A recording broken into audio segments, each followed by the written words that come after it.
Hello mga kapuso! I'm back! Welcome to the second part of Chilling with Joyce. Sa segment na to, I'll be answering some of the questions you sent via Facebook and Twitter. I'll try to answer as many as I can. Maria Lori Rose Gabon, what makes you unique from other teen stars?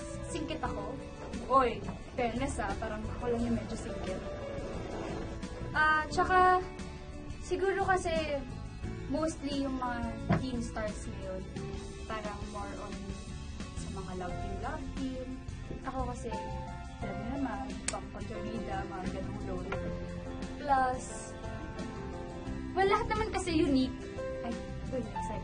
Lahat naman kasi talaga ng tao unique. So, kahit anong paraan, makakahanap tayo ng iba dyan. Rosaline Rebo. May similarities ba kayo ni Cheska? Well, si Cheska, mahal niya rin naman kasi talaga yung magulang.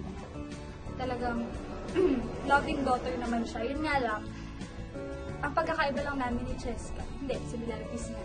Yun, mapagmahal sa magulang. Candy Arcilia, kailan po ulit kayo magsasama sa teleserye ni Ate Barbie? Hindi ko rin po alam pero sana soon magkasama ulit kami para more bonding moments. Hana Bianca Villanueva. Ay, dami. After yung Paraiso, babalik ka na ba sa Bubblegum? Pero mimitingan pa po kung makakabalik po ulit ako sa Bubblegum. Pero, hopefully. Christine Grace Nunez. Uy, kilala kita. Hi! Magkakasundo ba sina Cheska at Josephine? Ayoko mo sabihin. Baka hindi mo manoorin. Pero, yun, abangan mo kung magkakasundo sila. Kasi, masamang galing ni Cheska. Pero, bali mo naman, bumalik siya. Kat Coles. Wow! Sikat talaga. Ngayong sikat ka na at sunod-sunod ang projects mo, may mahihiling pa ba ang isang Joyce Ching? Ako, happy naman ako sa kung ano mang meron ako ngayon. Happy ako sa nangyayari sa career ko, happy ako sa nangyayari sa personal life ko. So, wala namang masyado. Contento naman ako sa kung ano yung binibigay sa akin. Shane Milo. Anong role ang pinakagusto mong i-portray? Soon. Sirena, superhero, o baliw? Bakit? Well, medyo gusto ko rin maging Sirena, pero hindi ba pwedeng baliw na Sirena? For a change. Pero siguro, mas okay sa akin yung baliw. Kasi hindi rin ako masyadong fan ng mga fantasy. So, yun. Baliw. Para, bakit? Kasi, feeling ko challenging siya. Kasi, well, sa isip ko lang naman. Opinion ko lang din naman. Parang, gusto ko kasi, for example, magkakaroon ako ng role na baliw. Gusto ko ibahin yung parang thinking ng mga tao na pagbaliw, ay, umiiyak tumatawa. Yung biglang ganun agad. Siguro, mag-o-observe. Well, challenge rin kasi, syempre, kailangan mong mag-observe talaga ng mga totoong baliw para maging realistic yung ginagawa mo.